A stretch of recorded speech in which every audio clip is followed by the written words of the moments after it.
I know what you're thinking.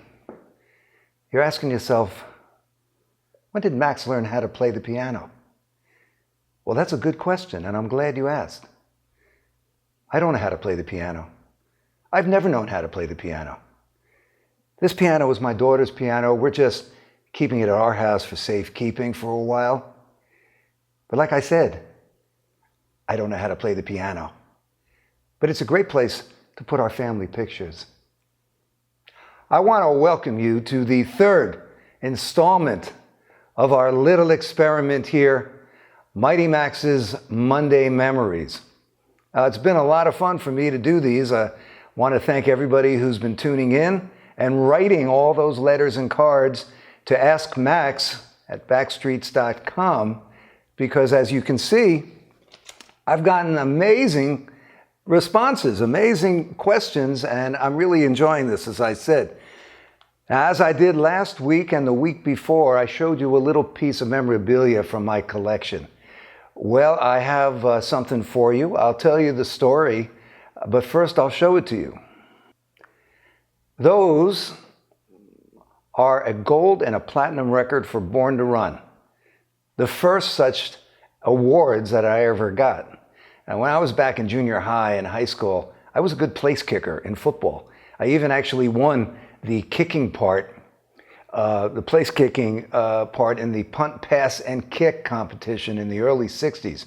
I was really good. I could kick about 50 yards, but my parents wouldn't let me play football. My father played football at the University of Pennsylvania, and he didn't want me to get hurt like he got hurt. Why am I telling you this? Well, I always wanted an award, a letter for my sweater or something like that. I don't know why. But a team is like a band. And so when I got these for Born to Run, it was the first record that I ever played on that really got any notoriety. And it was sort of like getting my high school letter to get this gold and platinum record. So I wanted to share the memory and what they actually look like. As you know, I have been pulling my answers to your questions out of this drum.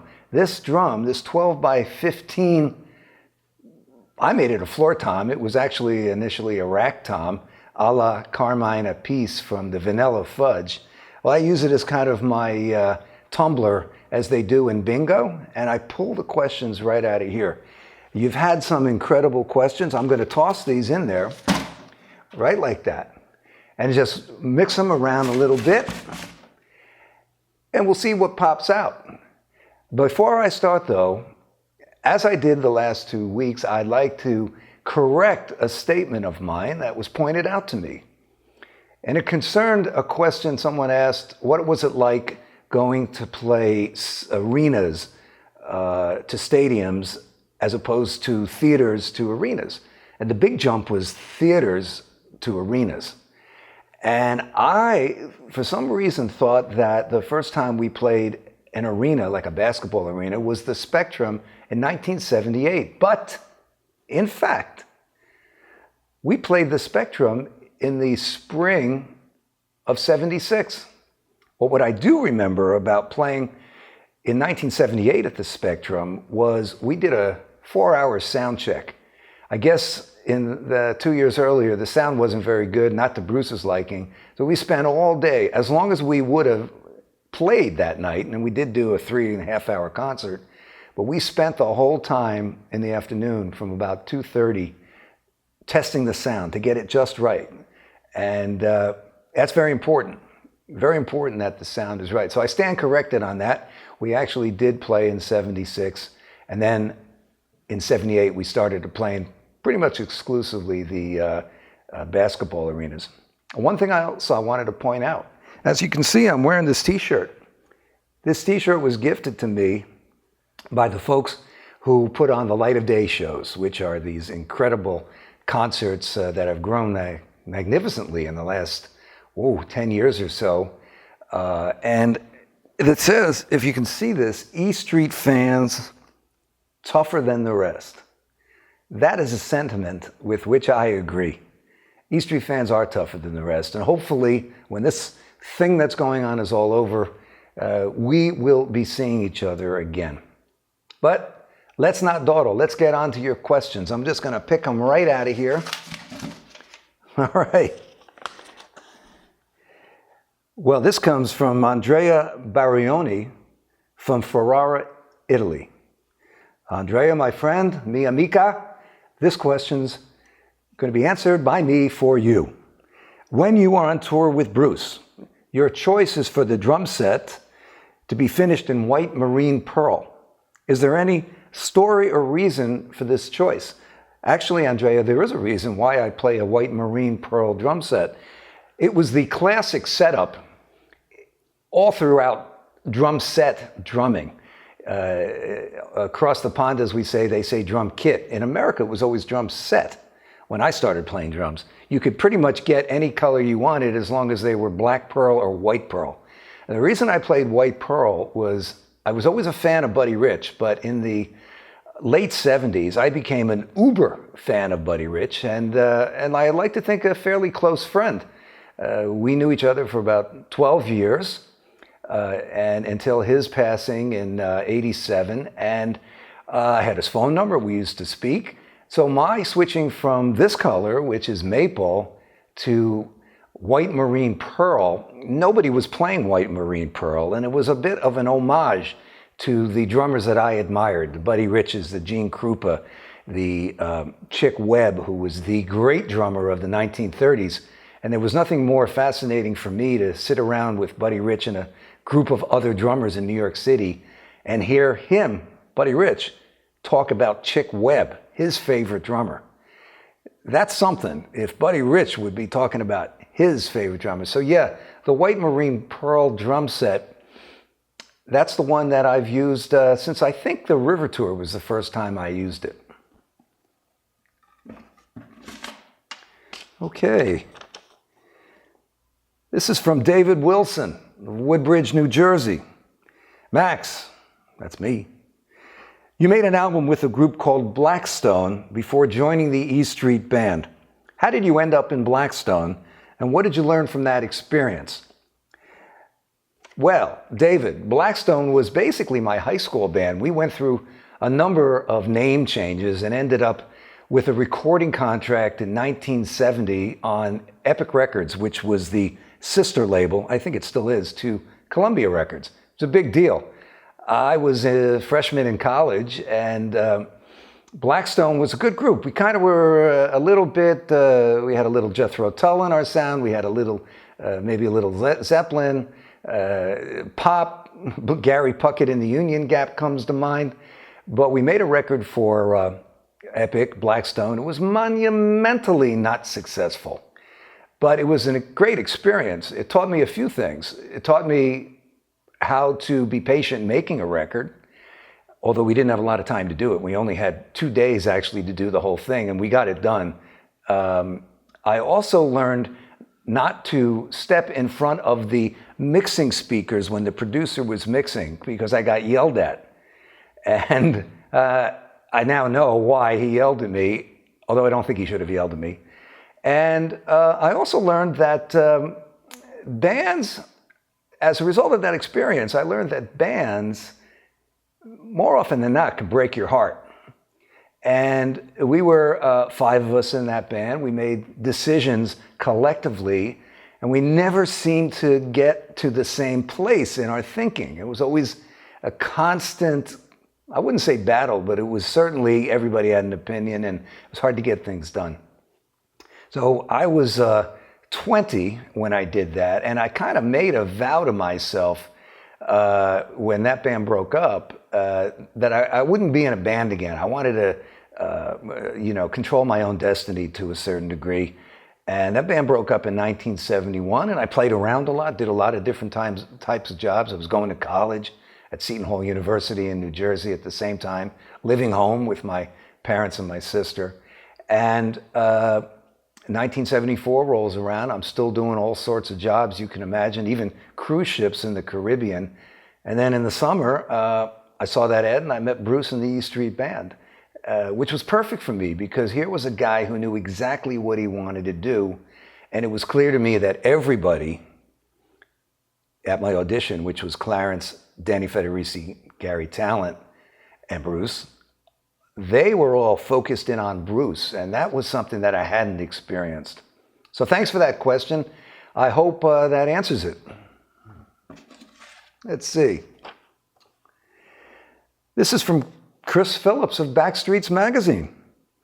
Many fans remark on the fact that you rarely, if ever, take your eyes off of Bruce during an E Street Band performance.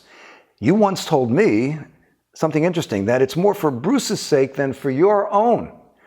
Can you talk a bit about that? Well, Chris, I'm not so sure that I said that it was for Bruce's sake, unless it was to prevent him from getting upset with me for missing a cue or some other such performance error, let's say. And it all stems from a night in 1975 when we were doing a 10-night stand at the Bottom Line in New York City, which was an iconic gig for us, as it turned out. It was 10 shows over 5 nights. And the third night, the second show, we were playing live on the radio. And it was very exciting. I'd only been in the band about 9 months, and the shows were growing great. There were lines around the block of people who wanted to get in. And it was a 450-seat club. I was feeling pretty good. I was 23. And during the second show, live on the radio, it was WNEW-FM, I took my eyes off of Bruce during Rosalita. And I shouldn't have done that, as I realized very quickly, because I missed a cue and I kept playing. I couldn't stop playing. And I've told this story before because it was a very important turning point for me. I'd only been in the band 9 months. And I realized that you can never, if you're playing the drums, take your eyes off of Bruce, because the one thing you can always be sure of when you're on stage is that you can't really be sure of what he might do, because he's constantly mixing it up. It's constantly being refreshed, even as we're doing it. So my job is to do the best I can to make his job as the band leader and the front man and the singer and the songwriter, to make his job as easy as I can in terms of my input, which is why I don't take my eyes off of him, because when he calls out, "Max, give me one," and I go, "Pop!" Well, that's how I got the gig in the first place back in '74. He did just that thing in my audition, and I hit a snare drum shot. And that snare drum shot, I believe, got me the gig, because I paid attention. But that one night I didn't, and I learned the consequences. So from then on in, I just never take my eyes off Bruce. As they say in basketball, guy can't go anywhere without his hips. Well, there's muscles in Bruce's back that telegraph to me, when he's wearing like a wet t-shirt, for example, they actually telegraph to me that he might do something unexpected, particularly this muscle back here, if you really want to get specific. So I'm constantly looking for cues and hooking up to his energy. And Clarence Clemens once told me early on, as long as you hook up to Bruce's energy, you can't go wrong. I got a few here. Well, that one we did. All right. Let's see. Oh, this is from Nick Acero from Charlotte, North Carolina. Hey, Nick, sorry we missed you last time, but I look forward to my next trip to North Carolina. Beautiful, beautiful state. This is a great question. What is your fondest memory of Clarence Clemens? It's hard to give you one memory. Clarence, as he was with everyone who ever knew him, was a completely unique presence in your life. There's never been anybody like him. There'll never be anybody again like him. He was warm. He was generous. He would envelop you with his big arms, and you just felt protected. And I know Bruce has talked a lot about this. He was sweet. He was loving. He was all about love. He just was the wildest person I ever knew. I'd never known anybody in my life like Clarence Clemens. And first day I was with him, he took me under his wing. He bought me a hat, actually. The second day I was in the band, he bought me a black derby, because everybody was wearing hats. He was wearing those big Panama hats. Bruce had his newsboy hat. Mighty One. Clarence always called me Mighty One. You need a brim. And he took me to a hat store and he got me this beret. And one night we were at his apartment in Seabright, New Jersey, and we were outside. And an incredible wind came up, and it took the hat off my head, and it literally danced across the parking lot to the river. And we ran after it, we couldn't get it, and it ended up in the river. And I lost that hat. But I miss Clarence dearly, as we all do, every day. You're in my home now. There are pictures of Clarence right on my desk in my office, and he loved to laugh, he loved to joke around, but boy, did he take his music seriously. And complex guy, but just he'd come up to you before a show, and he always did this to me. He'd come up to me as we're standing in the back, and he was huge, and he would massage my neck. He'd go like this. He'd squeeze your neck muscles, like really hard for about 10 seconds. And it just relaxed your whole body. It was fantastic. And boy, I remember the first concert we played without Clarence, and I didn't get that back rub. And love Clarence Clemens. We all loved him. I loved him deeply. I still love him, and I miss him terribly. All right, so. All right. Well, this is a musical question. I think we'll go with this. This is from Martin Kuklik from Cologne, Germany. Next time you're in Germany, folks, go to check out the big cathedral in Cologne. Fantastic. On the Born in the USA tour, the sound of the drums changed from a natural drum sound to an early stage of electronic trigger sounds. Was it your idea, or did it come from someone else? And was I satisfied with the result? Well, that's a great question. We started playing these big places, and you needed a big sound. And if you remember in the 80s, you had that big snare drum sound, and the 808 bass drum sound was very popular, used on a lot of the early and still used on a lot of rap records. And so the drums got bigger and bigger as the arenas and the venues we played in got bigger and bigger.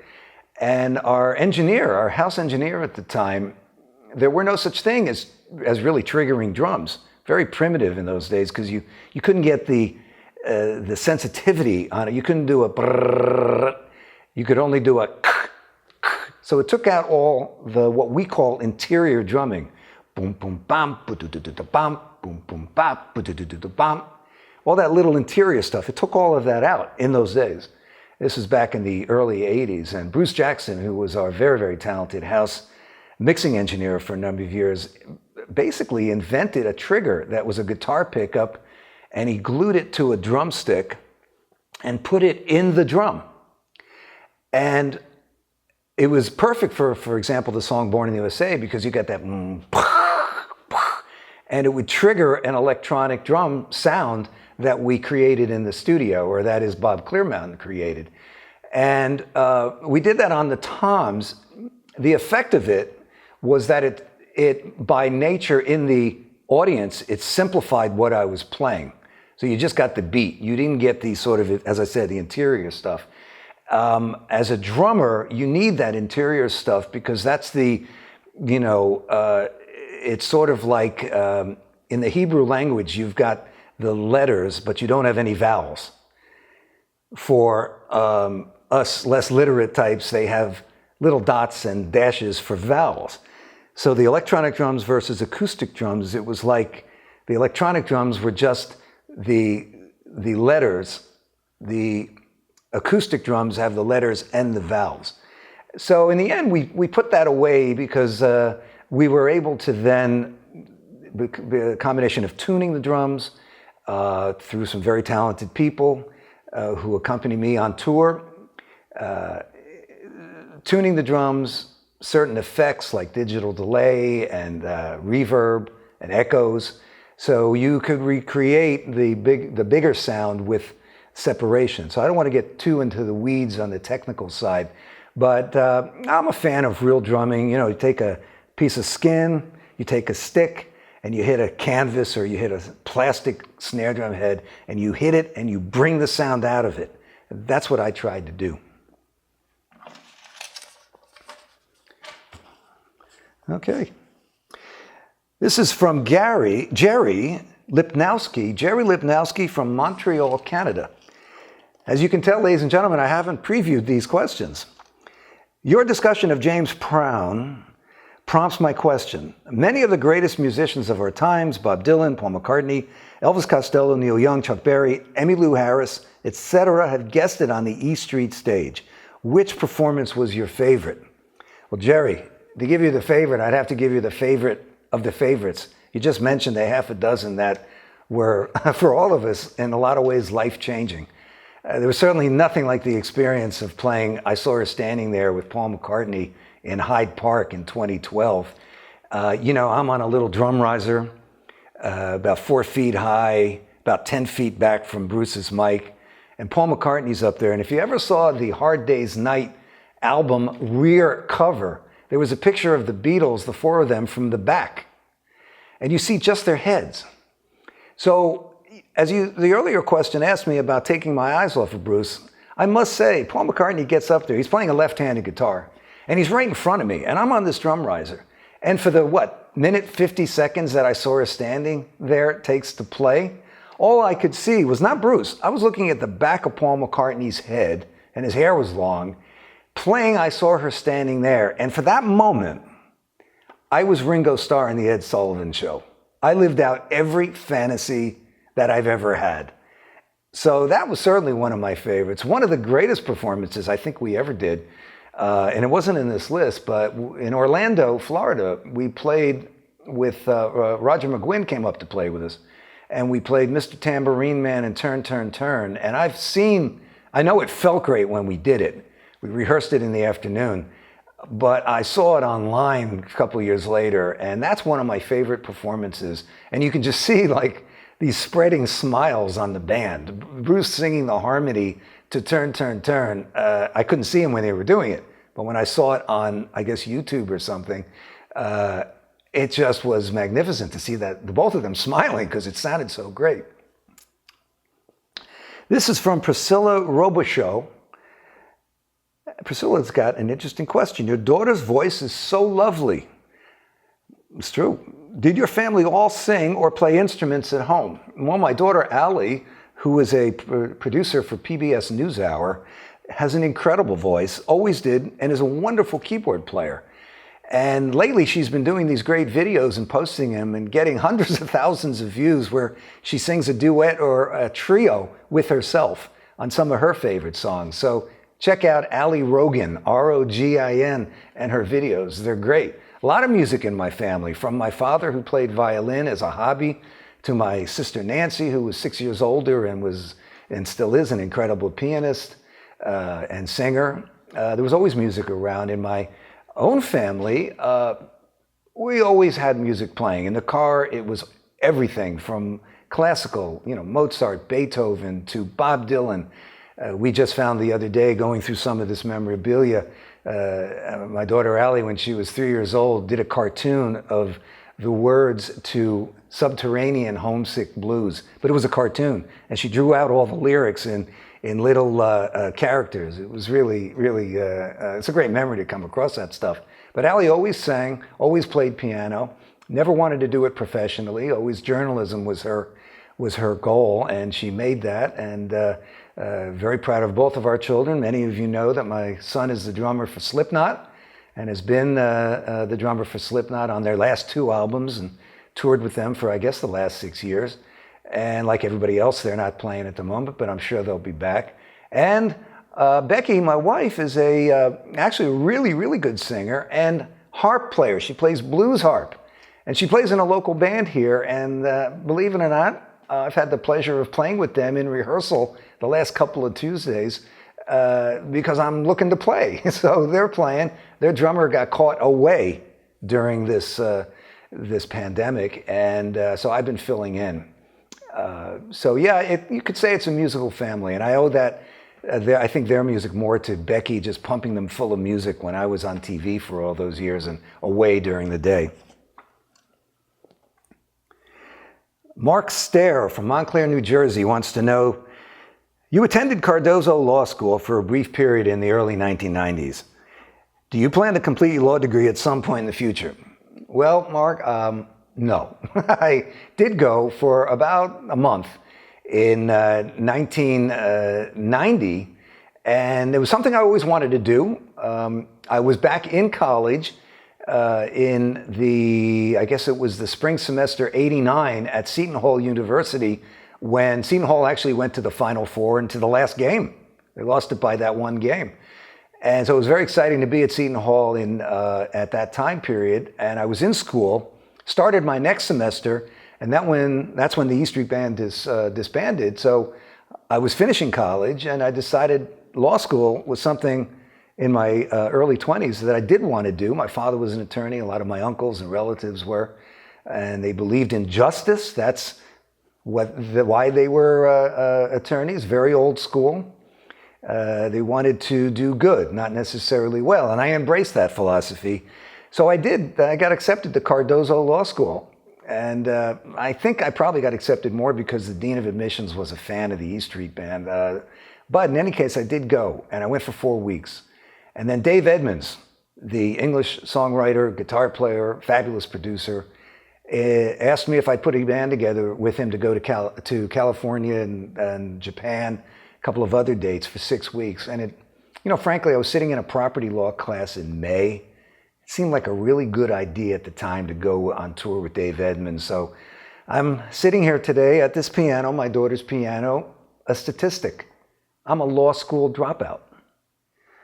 Todd Kaye from St. Louis, Missouri, the old Checker Dome, and home of Chuck Berry, of course, wants to know, in a pinch, which member of the E Street Band could best fill in for you on drums for one song? Interesting. As you can see, I don't play piano. I'm going to close the piano just so I don't prove it to you. Who could sit in for me? Who could pinch in? Well, certainly my son did a magnificent job doing that, but he's not technically in the E Street Band. Bruce could certainly sit down. Bruce could sit down in a studio and play the drums. And, I know what Bruce wants on the drums, and I play the drums the way he wants to hear them. Roy's got a good funky beat, the boogaloo beat. He can play that kind of stuff. Everybody, even Steve Van Zandt can go down there and he'll play the Phil Spector, boom, boom, boom, boom. So, everybody has a hand or two at the drums. But as drummers know, it's not the easiest thing in the world to do, particularly for 4 hours, when you don't know what song you're going to play next. So I think all of us in the E Street Band will probably stick to our own instruments to a degree. But it's a position, a seat that I'm very proud of, and it's, in my view, the best seat in the house. All right. Ooh, Richard Hirsch from Bryn Mawr, Pennsylvania. What's the story behind the video of you at the Ventures when you're trading solos with their drummer? How did you get connected with them for that thing? Well, it was, I think, the Ventures, who were the great instrumental band of the late 50s and early 60s. Really, they're still together, actually. I think there's one original member. They were the band we modeled ourselves on as kids because they didn't sing.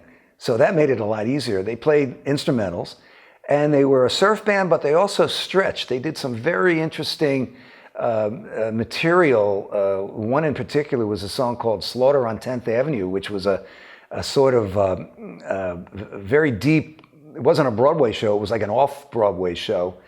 So they were complicated. I was always a fan. There isn't anybody who's my age who wasn't a fan of the Ventures. And they were doing their 30th anniversary, and they invited a bunch of people to play a song with them. So they asked me to play Hawaii Five-0 and Wipeout, which, unbelievable. To play with the Ventures, Noki Edwards, Don Bogle, the original guys, that was a treat. I think it was around 1980 or 81. You'd have to check the date. I know some of you are checking the dates. What was interesting was the day that I did it in this studio in New York, drummer for the Ramones was there. I guess it was, well, I'm not sure which drummer it was, but he came on after me, and I could tell he was from the Ramones because of the jeans, the sneakers, and the jacket. And his name escapes me at the moment, but wonderful guy. And we played that, and it was really a thrill. You know, Mel Taylor was their drummer, and they did an album, I think it was in 1963 or 4, called Live in Japan, where Mel did a drum solo in the song Caravan. And on the record, he plays the bass guitar with his sticks. So naturally, in my band, the Epsilons, I copied that. You know, did Caravan, big drum solo, went on to bass and played. And I still am in touch with the bass player of that band. This is going back to 1964. And so the Ventures played big role in all of our upbringing and our musical sort of education. That was fun. Oop, a blank piece of paper. On early live, this is from Jim Morrison, and then he writes, no relation. On early live 78 versions of Prove It All Night, you start at a leisurely strolling pace, which builds into a crescendo until you and the band hit the wall that is Bruce's guitar. Are you driving the band to do that wall? And, well, that intro, you know, Bruce came in one day in 78, and we had been starting the song just da-da-da-da-da, and if you listen to the canon of Bruce Springsteen material, his songs, there's preludes to songs. Like think of the intro to Thunder Road, ba, ba, ba, ba, ba, ba, ba, before he starts singing. So he came in one day with this riff, as he always does, this lick for Roy to play. And, you know, we kind of just got a groove going, real simple. And the idea was, there was no instruction. It was just, you know, Roy started it. And then I came in real soft and Gary came in. It was just the three of us. And you could tell by Bruce's body language that he wanted us to build it, get louder, get more intense.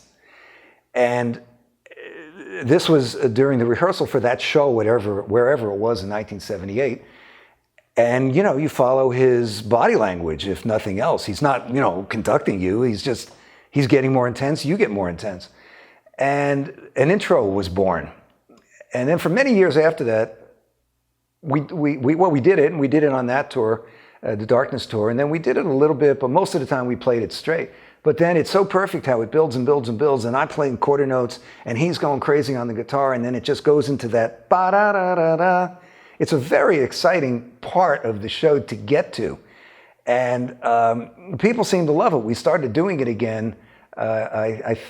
Somebody correct me if I'm wrong, but I think on the River tour maybe.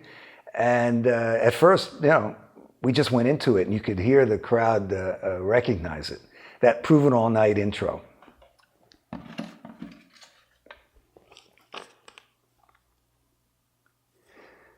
Can you tell us about your first concert with the band, please? Well, my first concert and Roy's first concert was at the Main Point in Bryn Mawr, Pennsylvania, which was basically a coffee house with a little stage. And we had rehearsed for 10 days prior to that, all the material. It was at the end of August, and I guess the Main Point was sometime in September of 1974. And I hadn't played live with Bruce, neither had Roy. It was terrifically exciting, and we played the first show. It was about 2 hours and 40 minutes, and there was one dressing room. It wasn't even a dressing room. It was the basement. In fact, there was a couch there with a stone wall, which was the foundation of the building. And the picture on the cover of the Tracks box set, that's from that room. Roy was feeling ill earlier that night, and he got really sick during the first show. And we didn't know we were doing two shows. At least I didn't know. Roy didn't know. Roy was ready to go and, you know, leave. And I can remember Bruce saying, "Professor," he was already professor, "where are you going?" We had another show to do, and we did. And, you know, look, you're 24, 25 years old. You can stay up for days and play for days. So, you know, when I think of those times, somebody recently asked me what was my favorite tour. In a lot of ways, that first tour was my favorite because everything was new. And, you know, I had never experienced anybody carrying my drums before, except my father, who would help me when I was in high school, you know, with the drums. But here I had someone setting my drums up. I couldn't believe it. It was, you know, and I still get that thrill, exactly the same as I did then. Of course, it's 46 years later, but if you've seen me, if you've come to see my jukebox, I still set up those drums. I still tune them because I want them to be right. But yeah, the first concert, that was really something. I could to see an audience react to Bruce and the band that way. That was the first time I'd ever experienced that kind of acceptance, and it was wonderful.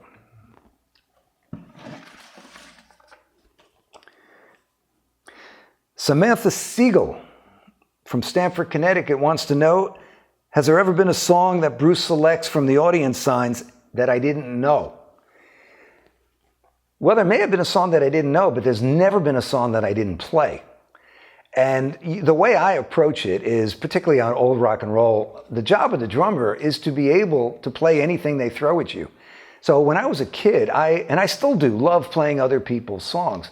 Because I listened to the arrangements, in the old days, you're sitting up there, trying to hear the words with your little record player and putting your ear against the speaker.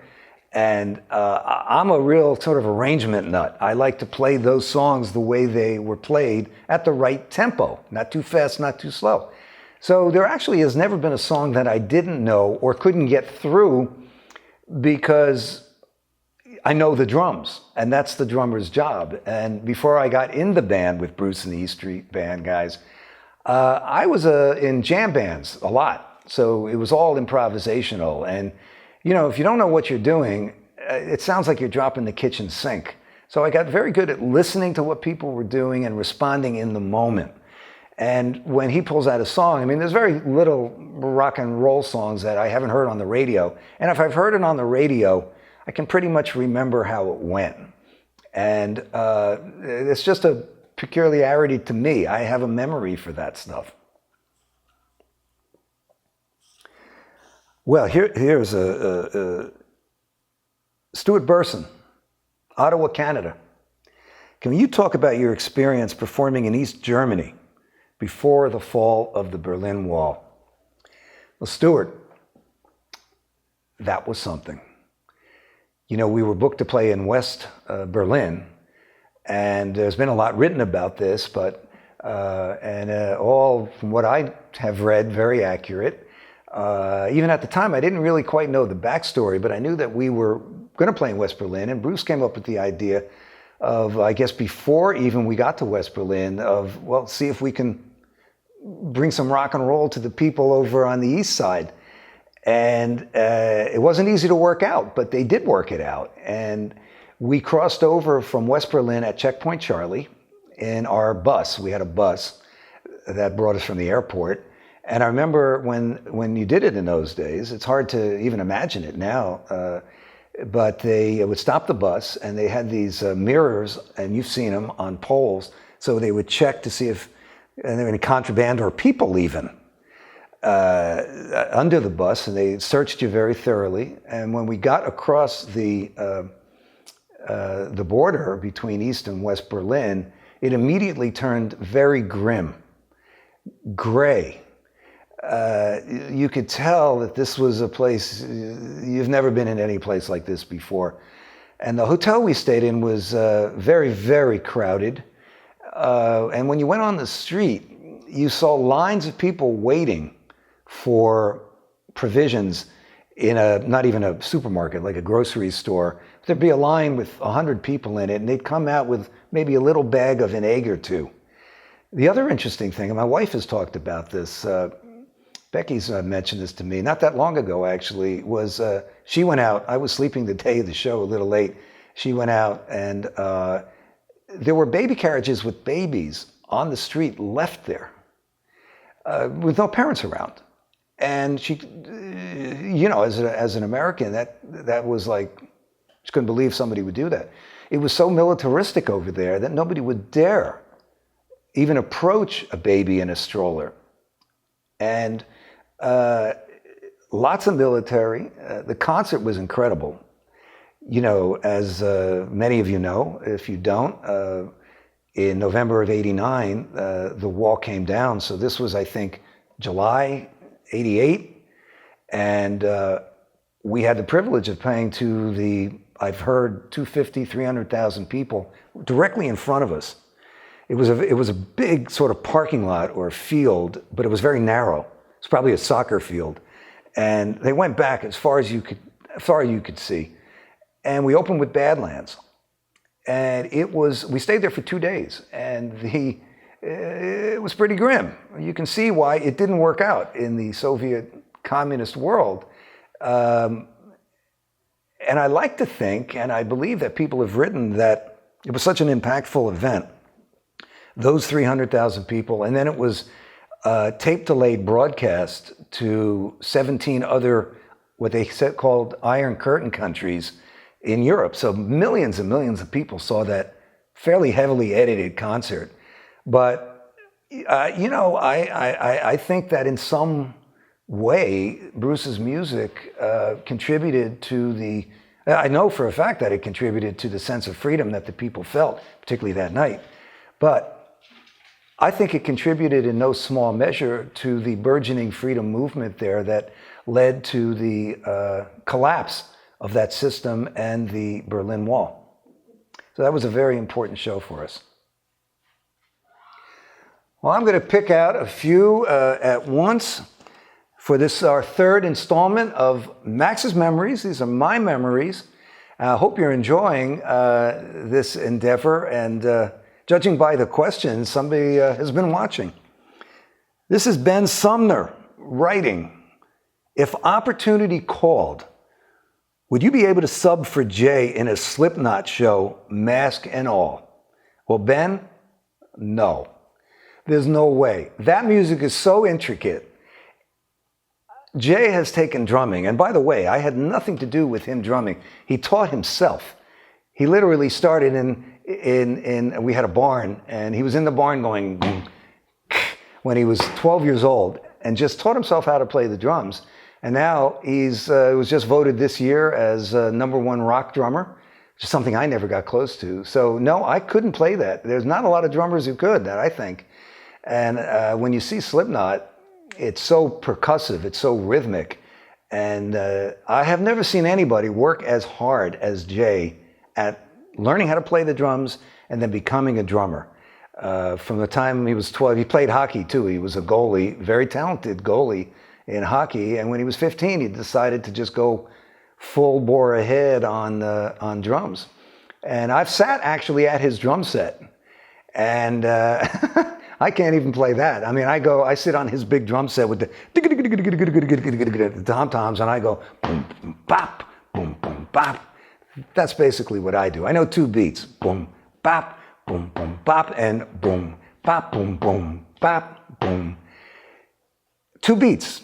They happen to have been the beats that Bruce wanted to hear. So Arthur Klausner would like to know, when you were offered the gig in 1974, Bruce apparently had various drummers audition. Did you have the job wired from the outset, or did the auditions really determine who would be the drummer for the E Street Band? Well, Arthur, I don't know what you've heard, but yeah, there was open auditions. There was an ad in the now defunct Village Voice, which was kind of an underground paper, and they had a great section of music in the back, and it said, in the ad, it said, wanted drummer, no Junior Ginger Bakers. Well, that spoke to me, because as great as Ginger Baker was with Cream, he just recently passed away, one of the titans, one of the icons. It wasn't the way I drummed. And I knew what Bruce meant. He wanted an accompanist, not a soloist, when he said no Junior Ginger Bakers, a little sort of snarky way of saying, if you want to do a drum solo, this is the wrong gig. And it also wanted a piano player. All must sing. And the piano said Jerry Lee to classical. And then it said at the bottom, Bruce Springsteen and the E Street Band on Columbia Records. So immediately I knew this guy was doing a lot better than me. He had a record deal. But I think something like over 60 drummers went down to audition, 30 pianists, keyboard players. And it was an open call. Anybody could go down. And they conducted these for about a month. And Bruce told me that everybody got a half hour. Everybody got a half hour, whether you were good or bad, to play. And they had a little test that they did. And years later, I mentioned earlier that snare shot I did. Well, years later, after the band had taken our long hiatus, I was with Bruce on the lawn of his house in LA, and I asked him, I never talked to you about why you chose me. He goes, well, it's interesting. There was a moment where I decided you were the guy, because we had a lot of really pretty good drummers, guys who had great technique. A couple of guys knew the songs down. A lot of times they weren't the same guys. There were a couple of actually well-known drummers in New York who were known at the time in New York who auditioned. And he said, but we played, you remember the song Let the Four Winds Blow, which I don't think I ever played in concert with Bruce, but it was part of the audition thing. It was a shuffle with a lot of cuts like Rosalita, accents, but the boom, but that bound. I was pretty good at following that stuff. But in the middle of this song, Bruce went like that. He stopped the band, and I stopped too. And that was a test. He said, I made it pretty obvious. If you had to really be not looking if you didn't see me stop. But I did it. If you didn't stop, I did it again. And if you missed it 2 or 3 times, then it was you're not paying attention. So I got that. That was easy because I played Broadway. I played behind strippers. I played behind dancers, and I played behind comedians. And with a dancer, when they kick, you hit a cymbal. With a comedian, you do a rim shot. Drums, they used to call it legitimate drumming, where you would play for a show, how to play a show. I was a show band drummer. So he stopped, I stopped. There was a long pause. And he was playing guitar. And I didn't know Bruce, I didn't know the band, and I found out much later that he wanted to start putting the guitar down and becoming more of he was a great guitar player, but he didn't want to be known just for his guitar playing. And so there was a long pause. And then he went like this, boom. He threw out his hand like a James Brown kind of thing. And I hit a rim shot, boom. And he said years later, it had to be 20 years later, well, that was the moment I knew you were the guy because you were paying attention. That rim shot, your instinct was to go for it. And I needed people who would go for it. And, obviously I had the chops and the technique, but I had the instincts. And so to answer your question, yeah, there were real auditions. You got a half hour to play. That was on, I was playing in the Broadway show Godspell at the time. And one of the things I did, which I didn't think so at the time, but I think in the end it contributed to my getting the job, was because I was doing the Broadway show, I didn't want to bring all my drums.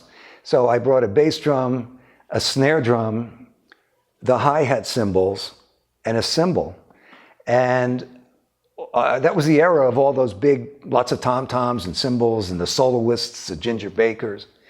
And so I brought what looked like a very minimalist set of drums. It said, Chuck Berry music, Jerry Lee Lewis, and that kind of stuff is not flashy. It's just, real pocket, chopping wood kind of drumming. And I said, well, I could do this on, I didn't know Bruce or the E Street Band really, although I'd actually been in an opening band for one of his shows at Seton Hall University about 4 months earlier, but I got sick during our set and I didn't stay to see his set. So I kind of knew the name, but never saw him play. And it made a statement. I wasn't bringing in a lot of drums. And later I found out the guys, who were there that night, thought that, wow, this guy must think he's good. He doesn't even bring a whole drum set. No, it was just I didn't want to take the whole drum set out of the theater. I had one drum set. And Monday, it was a Monday night audition. Monday, Broadway shows are dark. So it made a statement. And the interesting thing was, I do remember, though, the elevator was broken in the building. And the original studio instrument rentals was on West 54th Street in New York between 8th and between 8th and 7th Avenue, right near what was Studio 54. And the elevator was broken. I had to carry the drums up. So I got up there, and the first night we played, I didn't know he was playing for a half hour with people. We played for about 2 hours. And what I did notice was Bruce helped me carry the drums down. That was a good sign. I'd done other auditions where I didn't get them, or I did this one audition with a group that had a record coming out, a duo on, I think it was Columbia. And after working with them for 3 weeks, they didn't like the way I played and they fired me. So, I got that audition, but then I got fired. And the next audition I did was with Bruce and the E Street Band. And, fortunately that worked out. I think we have time for a couple more questions. I'll remind you, you're watching me Max Weinberg on Instagram TV and also YouTube with my Monday memories. And these questions are really bringing out the memories. I hope you've enjoyed these stories.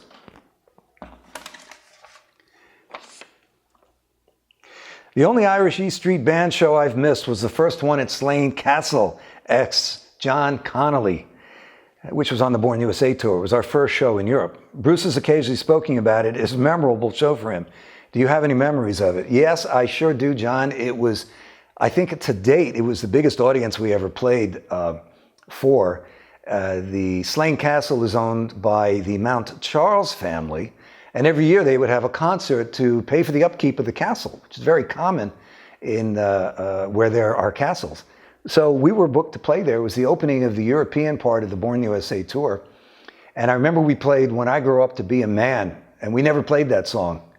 I think Bruce did it by himself, if memory serves. But it was very indicative of what he was going through. We stayed in Dublin, and it was incredible. They had a party the night before for us in the castle. So we had dinner there. I think there's a famous video of U2 recording there in that room.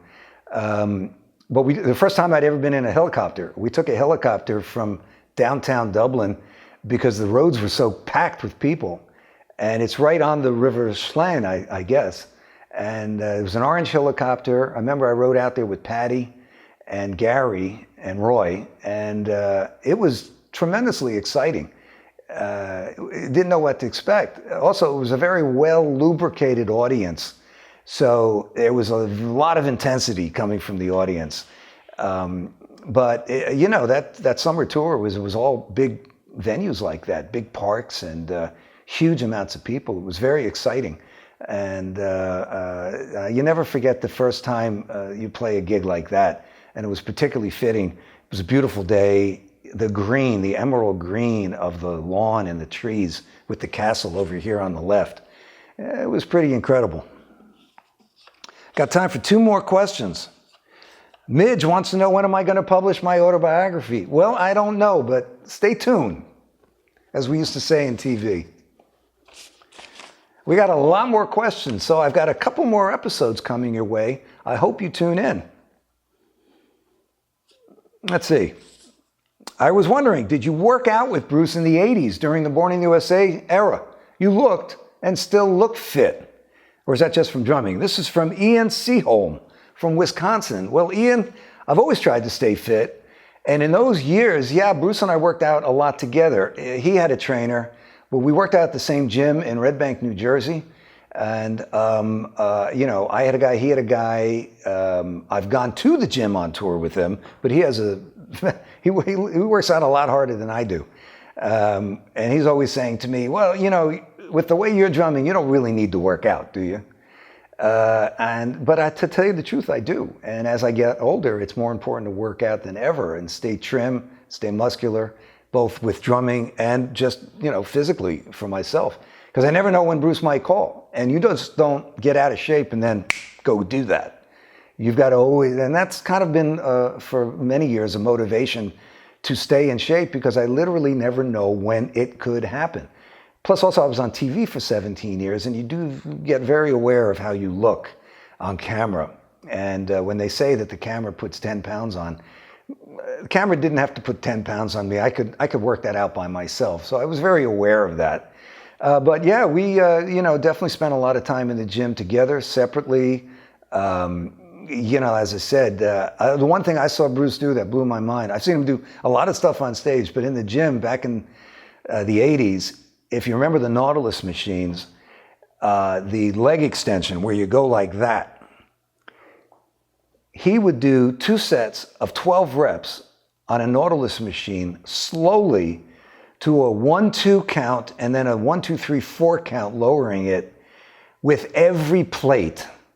So that's, I don't know, 250 pounds with this muscle.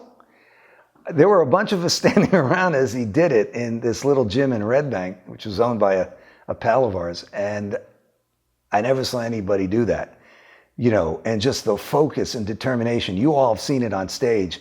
Well, I've seen it lifting weights too, and it's exactly the same. We got one more question. I'm going to pull it out of here.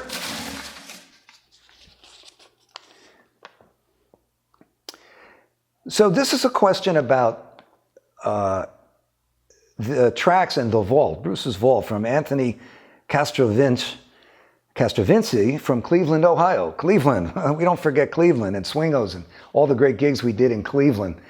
Swingos was a hotel where all the rock bands stayed. There's so much material that Bruce recorded either as a solo artist or with the E Street Band. It's all fantastic. For every song he writes, for every song he uses, he probably wrote 15. People always ask me about Nebraska. There is an electric version of Nebraska because we were rehearsing those songs in, must have been March or so of 1982 at Roy Bitten's house in his living room, which had a great sound, had this big high ceiling, cathedral ceiling, and a lot of glass and hard surfaces. It was a fun place to play. And we rehearsed all those songs that, ended up being released, and Bruce played them for us on his little cassette player. And we rehearsed them and we went in to record them. And it wasn't that people, I think, it's taken on the myth of he didn't like them. He did like them, he loved them, but it wasn't the record he wanted to release. He fell in love with the very unrehearsed, spontaneous 4-track recordings he did, as his, he's spoken a lot about it. And he wanted, after the Born in the USA hugeness, both the record and the tour and everything else, he wanted to make a soft sound. He once said to me that he likes to make a loud sound and a soft sound. And while the electric Nebraska material, the band played the hell out of it, it wasn't right. And I remember the night he made the realization, and he talked it over with John Landau and Steve Van Zandt and Chuck Plotkin, who were producing it. And then he just started pulling out other songs because he had the band there. And that was when we recorded Born in the USA and Downbound Train, and I think 8 or 9 of the songs that ended up on the record were done when he decided to put Nebraska aside to see if he could get an acoustic record out of it, which of course he did, to great acclaim. It's one of his greatest works. And then he just started throwing these songs out, and we go in, play them. I'm on Fire. And most of that was recorded the first 2 weeks. And then he wrote another 60 or so songs, and we recorded those. Sometimes there was a lot of stuff that was recorded just me and Bruce. He laid down a drums and a vocal and a guitar, and then when people were around, Gary was living in Tennessee. I think Roy at the time was on tour with Stevie Nicks. Clarence had his band, the Red Bank Rockers, so when everybody was around, he put them on. I know the song None But the Brave was recorded that way. It was me, Bruce, and Danny Federici for the track, and it was on the 5th floor of the Hit Factory in New York City. Very, very small little studio, smaller than the room I'm sitting in now. Well, everybody, I hope you've enjoyed this. I hope you've enjoyed seeing a little bit of my memorabilia here and my Born in the USA floor tom-tom and my Light of Day concert shirt. E Street fans, tougher than the rest, to coin a phrase, and they are. So join us next week. I'll be repeating this. We've got a few more. And stay safe out there. Wear those masks. Don't get complacent. It's like watching Bruce on stage.